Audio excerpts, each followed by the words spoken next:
yatang wala ng pag-asa upang ako'y iyong ibigin pa. Paano mangyayari gayong ako'y di mo pansin? Paano mo malalaman?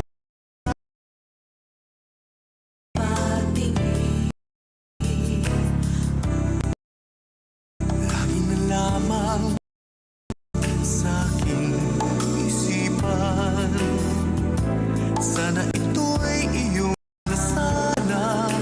Namin na mahal kita, doon mo lang malalaman